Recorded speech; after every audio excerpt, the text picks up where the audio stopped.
welcome everyone today. We are exploring what it means to scale with strength and how women are shaping growth on a global level across many different sectors. Thank you for being here. Thank you for bringing your coffee and waking up. And hopefully, we bring the energy to the room. So, I would love to get started and take the time because these are some very incredible women. And instead of me telling you your name, they're going to take a moment and tell you their names and how we're scaling, whether that's locally, globally. All right. I'm going to start from right to left and go ahead. And you can begin. Hi, good morning. Good morning, everyone. This is Bahara Jamour. I'm a director for policy and reform. And as for scaling, I'm focusing regionally and mostly on GCC area.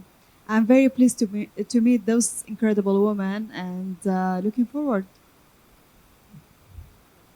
Hi, I'm Vijay Shri. I'm from India and I'm a serial entrepreneur and I run two businesses, one in apparel manufacturing and exports and the other in scaling organizations and leaders. I'm is super excited to be here. It's my first time in Dubai and CXO conference, and more than that, I'm super excited to be with this panel of amazing women. And it's amazing to have a person moderating even when you in the resilience is proven here right in this panel that our moderator has her injury and she's still showing up strong. Thank you.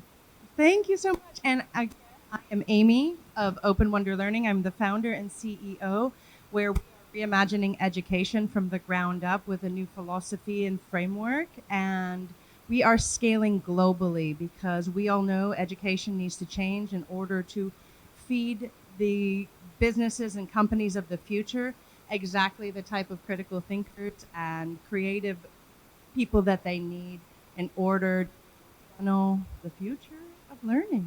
All right.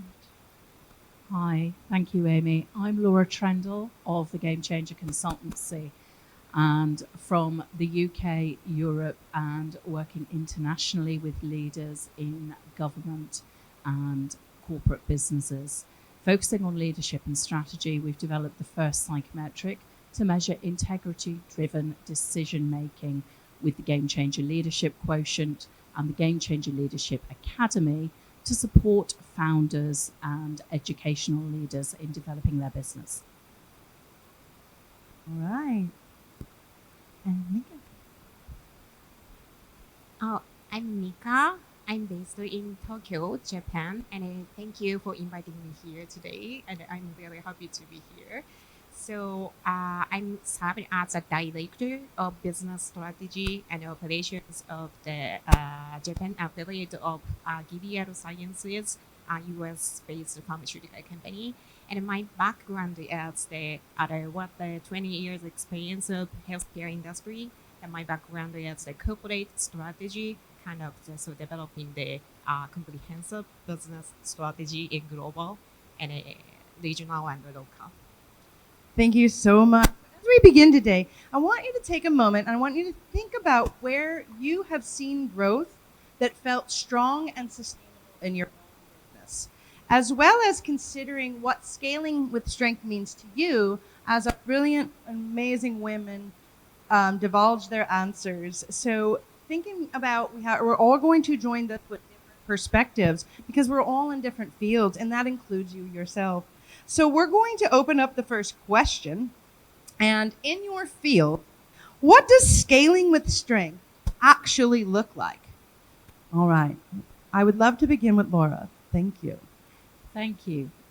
Scaling with strength for me actually means scaling in a way which is building in resilience to the way we scale through systems, structure, process. I think when we have these basics in place, it allows the creative freedom to operate. And certainly in my advisory work with governments, with new organizations that have been created in new industries, that's one of the key focuses, is to make sure that we have clarity of vision, clear communications, inclusion built into how those organizations operate to take the opportunities that diversity can bring to us.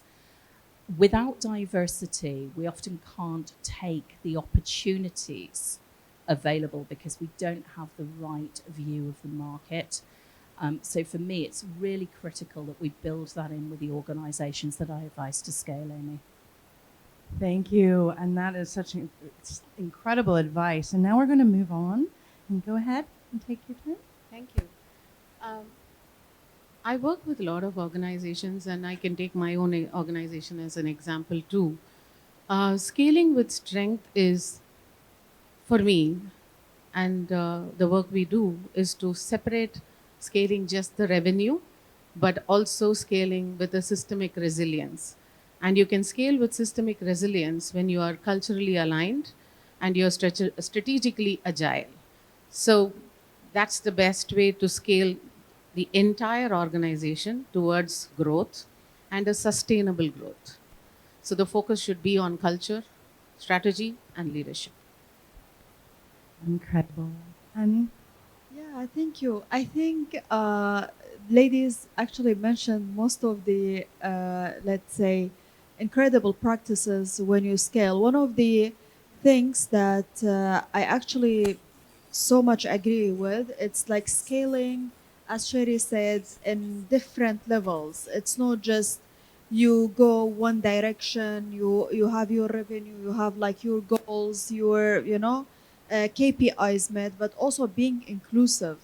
What does that mean to different genders? What does that mean to different people with special needs or with other let's say categories or intersections? Let's say most of the time we focus on growing in a one direction in a in a one dimension without thinking about the other dimensions. For instance, what does that mean for me when I scale to be more inclusive towards different cultures, towards different genders, towards different categories in the society?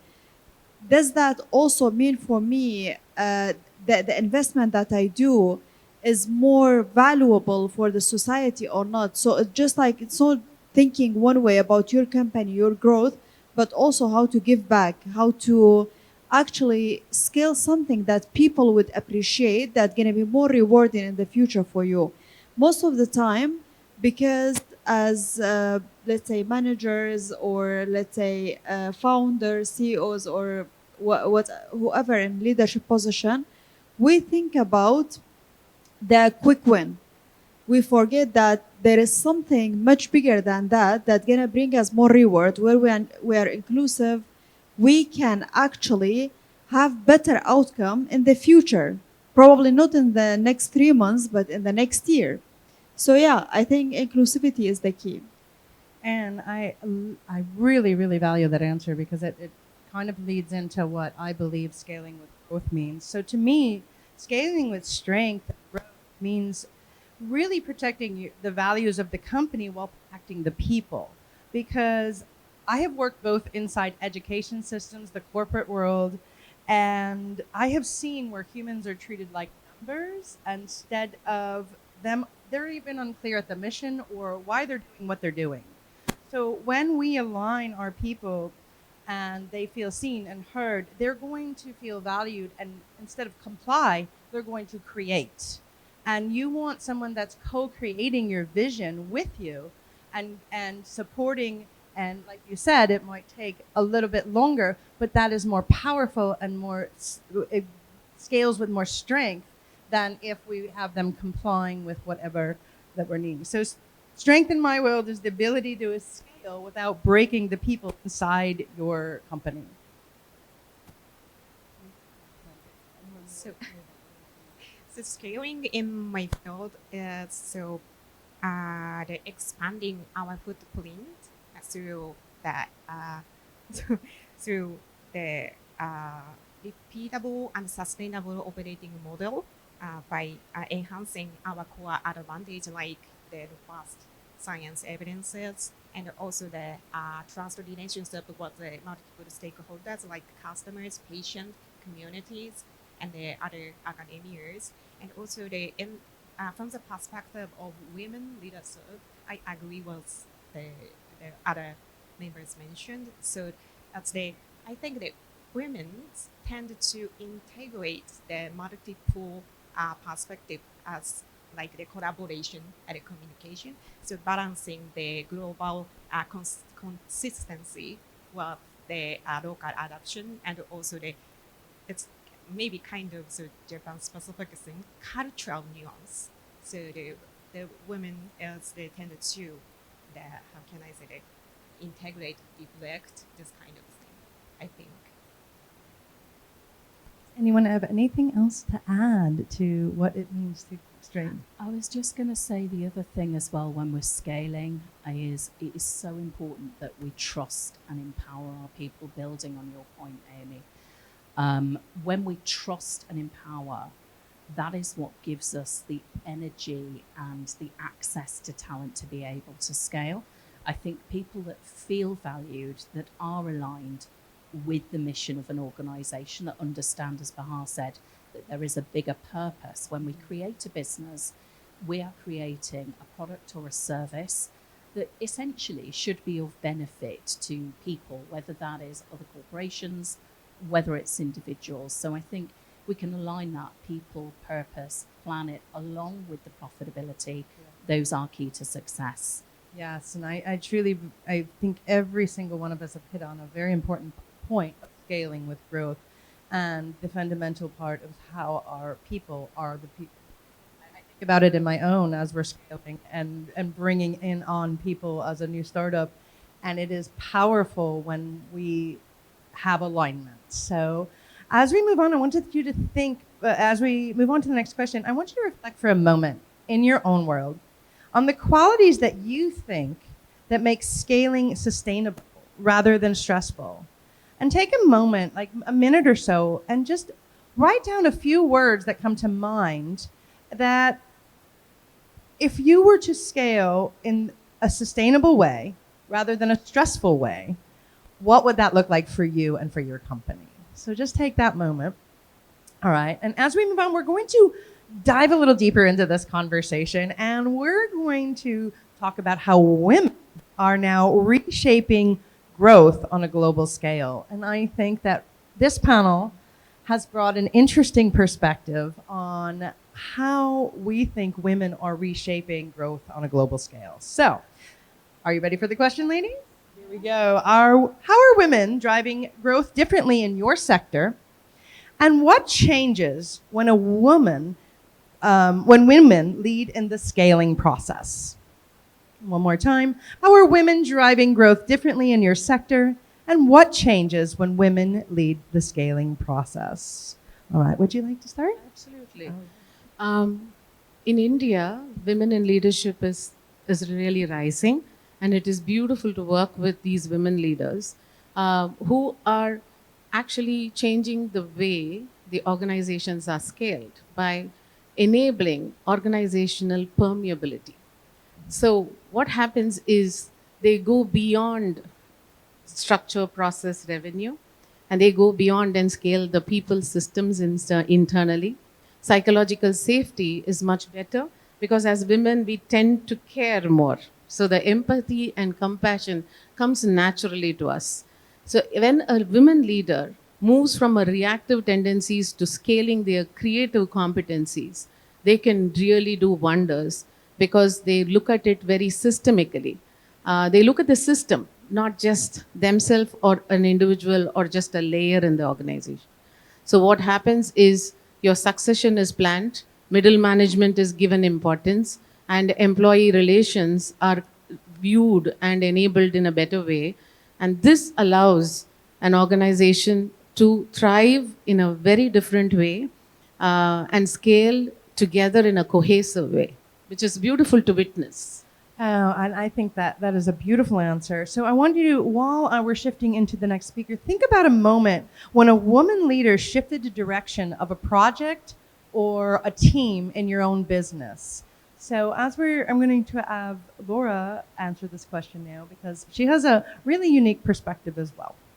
Yeah, so I think when women are leading and scaling, and I have had the privilege of leading the strategy for two organisations that scaled significantly, I think the difference of perspective that we bring is the ability to evaluate risk and opportunity by being able to look at the relationships between people, to understand how the dynamics are working, and to look at where we can add additional support. And I think that that is something that comes quite naturally to a number of women, sometimes with men. I've seen some great male leaders using these qualities, those qualities of empathy, of listening, of allowing the team to answer their own challenges. So the big shift that I've seen, particularly in the GCC region, where we have great progress towards the gender balance in both government and corporate, what I have really seen is the adoption of a coaching style of leadership which honours the individual's talent as part of the whole in scaling an organisation. And I think that that is where a lot of the current success in the GCC, particularly, which is the main market I work with, can be attributed. And I would also pick up on your point, Mika, of the importance of cultural nuance and the ability, particularly as we are more globally connected, working with many different nationalities, that ability to have patience rather than, yes, we can drive for growth, but to do so in a mindful way is probably the most important change that we can bring as female leaders. I love that response. So I can build on that as well. In my field, especially as the landscape is changing, women are changing growth by how we define it. We've had to redefine what global growth looks like for us because building on what you said is we tend to build growth that is conscious.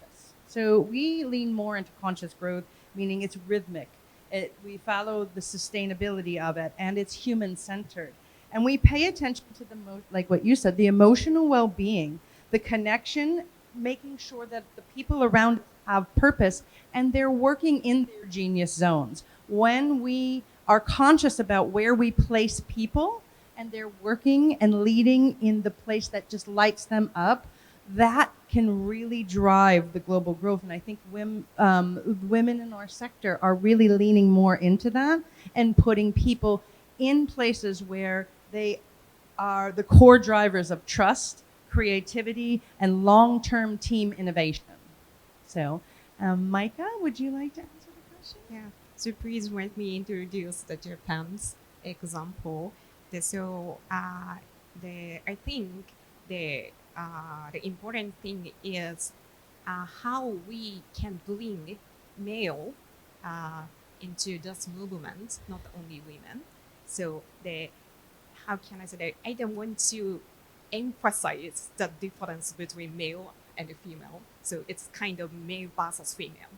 So there's sometimes the people that are especially the male uh, here like that. So we should prioritize the women's empowerment. Some people think about, oh, it means that they prioritize the male. It's not like that. That we work together, that we proceed this initiative together.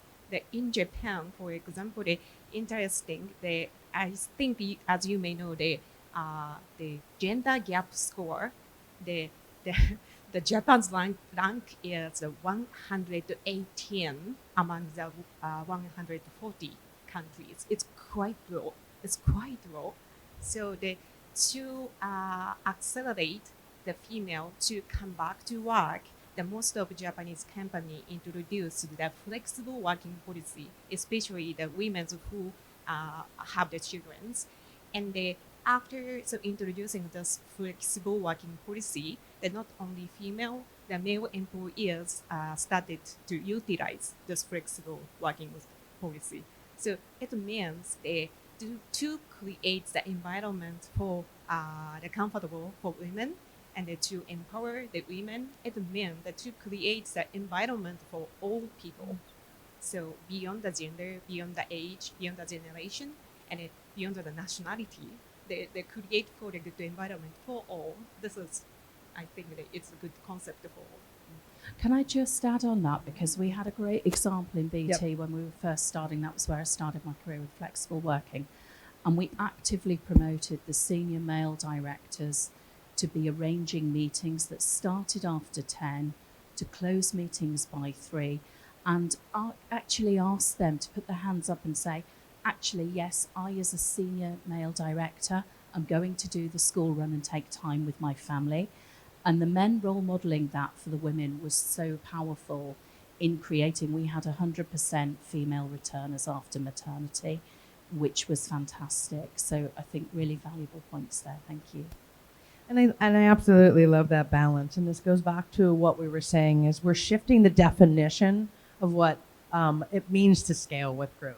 And we're changing that global conversation from efficiency at all costs to evolution with intention. So as we're growing businesses, we're not only scaling systems, we're scaling humanity and the people within it, not just women, but men as well.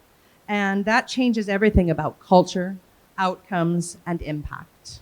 So, as we move on, we have had some really wonderful points, and I want to pull out some of the points that came up within our conversation. And several of you, I'm not sure if it was you or me, we mentioned talking about psychological safety. So I'm going to bring this to you.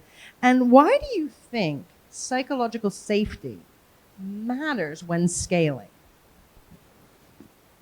Psychological safety directly correlates to agility of the organization. Only when you have the psychological safety, the trust layer builds. The trust layer builds the accountability. The accountability builds on the result. And the psychological safety is not just being inclusive, not just being intaked into the organization. It is more the contribution safety that employees have, the ability to contribute what you have learned, what you want to innovate or you want to create. Giving that safety for employees builds the agility in the organization to grow the organization and scale the organization, because creativity is thriving when you allow that to happen. So psychological safety is a very key layer in innovation, in growth, and in sustenance. Hara? Yeah, would anyone like to add? Go ahead. If I just add something to what you have just mentioned, Sherry. So I was training a petroleum company recently on inclusive leadership. And one of the topics that we talked to those incredible leaders, it was psychological safety, which something that I really, really care about and value in leadership, because one of the things, like most of us, we have been employees. I'm still an employee. I do also like trainings and stuff. But when you are an employee, most of the time you are scared to make mistakes. And actually, without trials and errors and doing those mistakes, probably you can't come up with the best solutions and learn from the mistakes as well. Especially, for instance, when you are trying to do something that is very unique and different.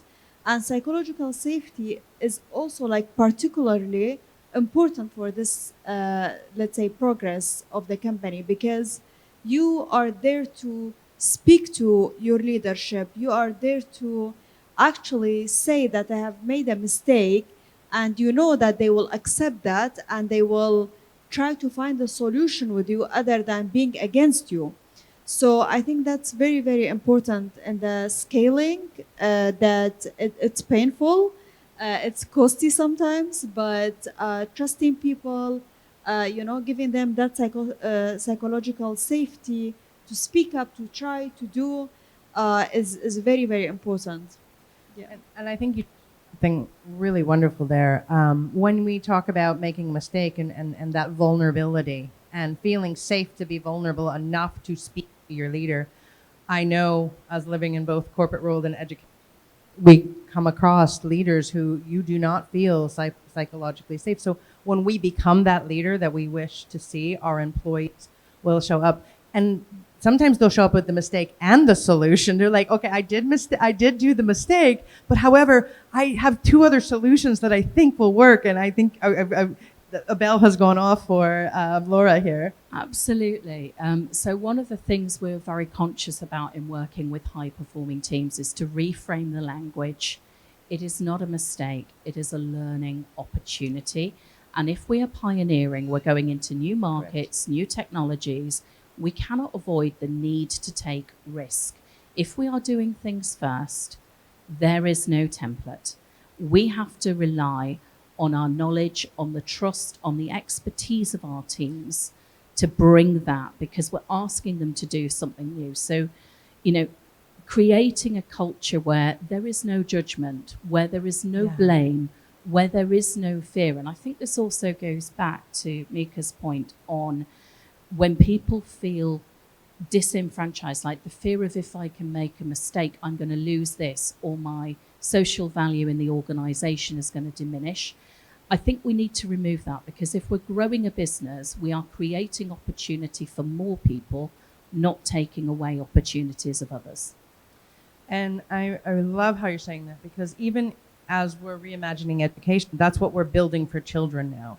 That psychological safety of a learning spiral is able, okay, yes, learning isn't linear, it's not up and down. Even as workers, okay, yes, this worked, I tried this, and now I'm going to come around to here. And it is reframing of the language. So thank you for bringing that up, because that is so powerful, because yes, this is a learning opportunity for all of us.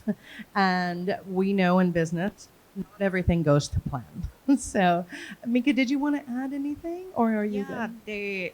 I fully agree about this. So the psychological safety leads the innovation. So again, let me explain my experience. I did a project to the efficiency.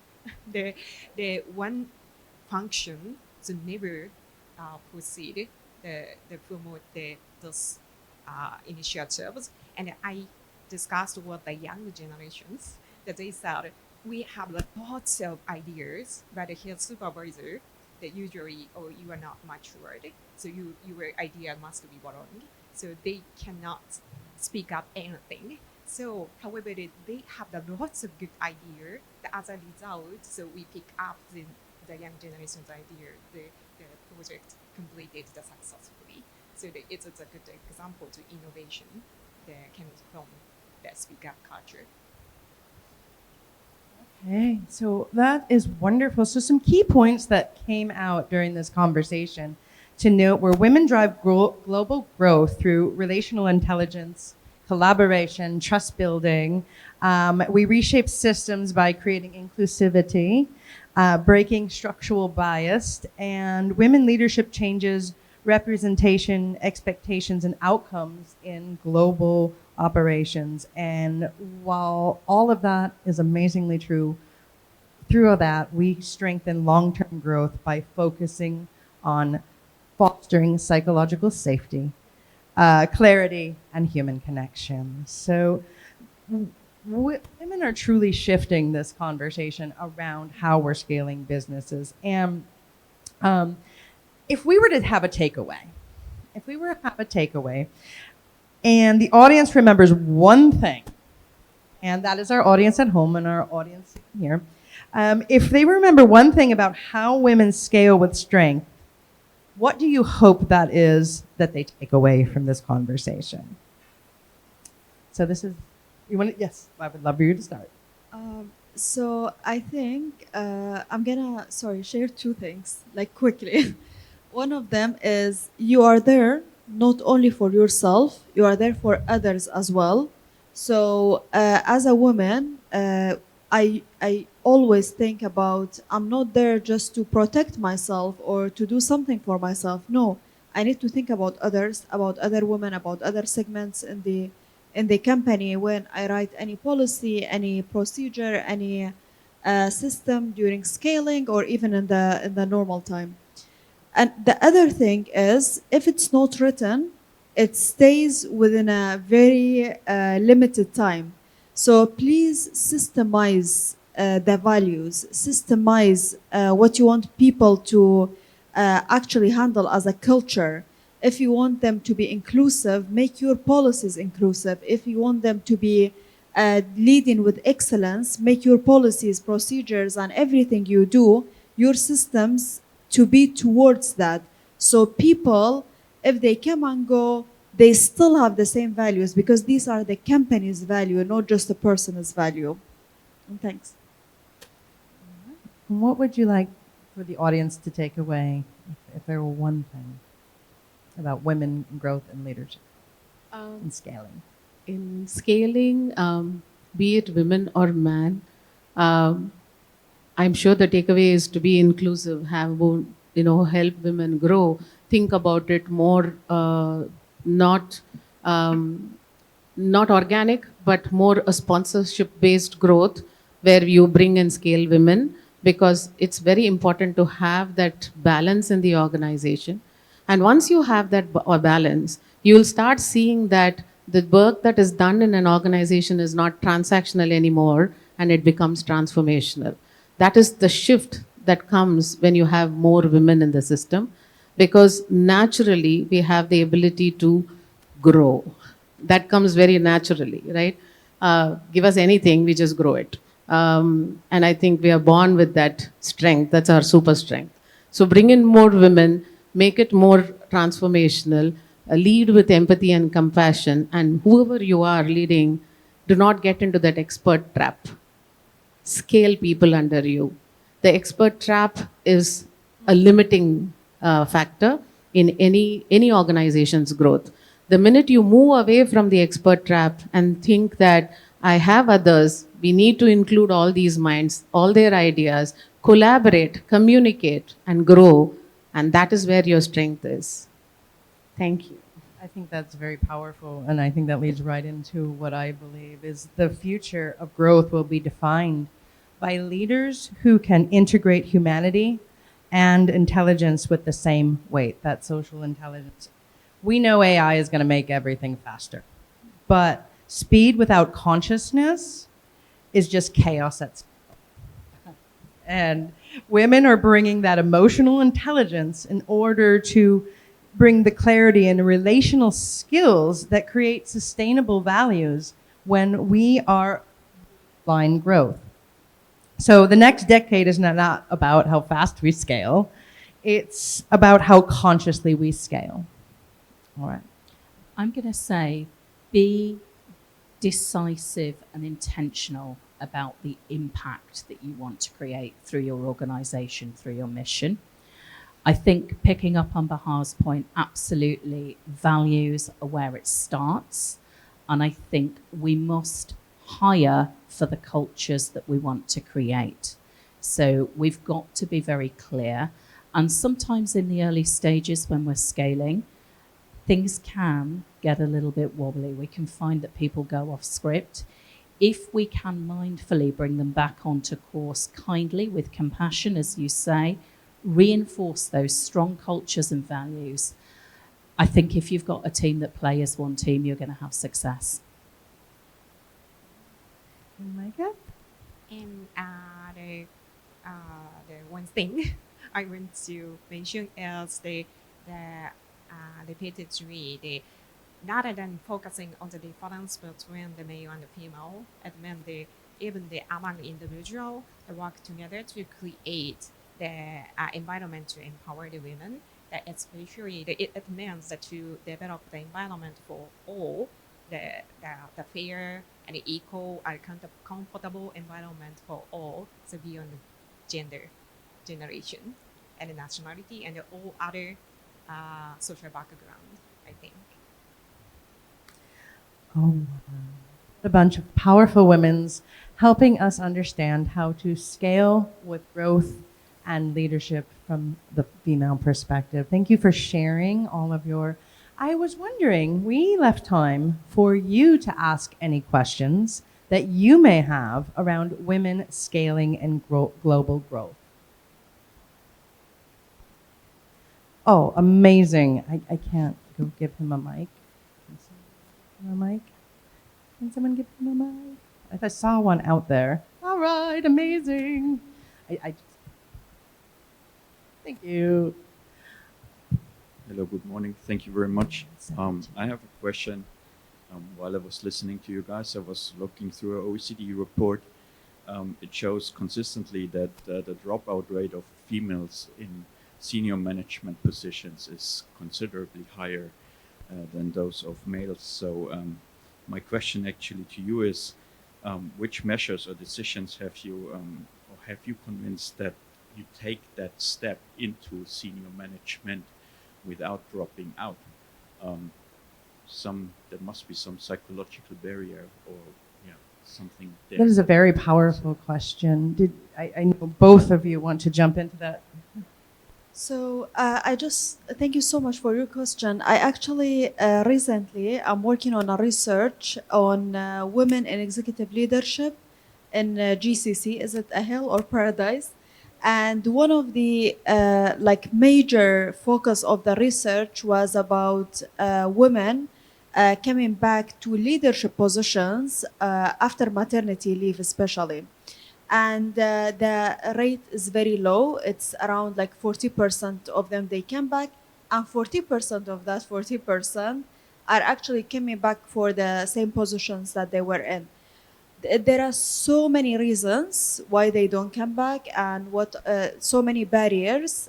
Some of them are like traditionals and cultural, which is like women is traditional, let's say, roles to take care of the children, to be present for the family, and all of that. But there are also like a huge set of barriers in companies, which one of them is like not having flexibility, long working hours, not considering working moms as compatible as their, let's say, counterparts, males or even females who they don't have children, because there's always that assumption if they have kids, their mind's always busy, they take more leave, uh, they have like more family responsibilities, and they will not commit as much to the work.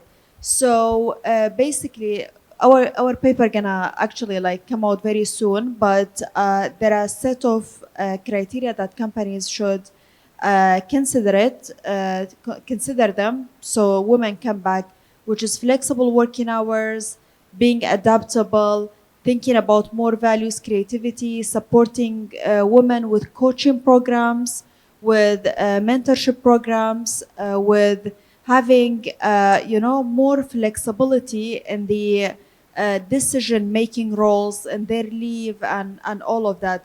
So yeah, I think there is a huge, especially in the Middle East, there is a huge opportunity to scale up in that field and support more women to come back. Wonderful. Can I also offer a perspective? So I was the head of a women's network for one of the largest employers in the UK, and from this perspective, we had excellent return rates. And what I would say is, picking up on your point, Bahar, assume nothing. Let's not assume for any woman what good looks like in terms of return to work, in terms of level of ambition, because it fluctuates. And being a mother myself, I'm a mother of three.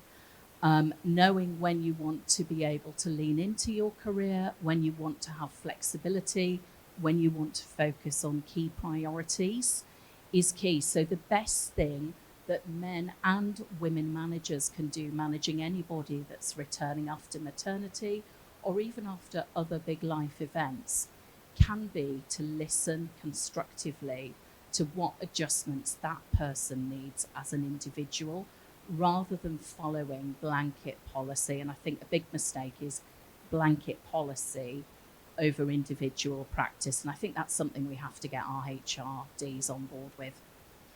Wonderful. And thank you for that question. That is such a powerful question to close on today. And thank you for our panelists, each one of you bringing your emotional intelligence, your wisdom, and your guidance to us and those at home. And you've heard a range of perspectives on scaling with strength and the impact women are having on global growth.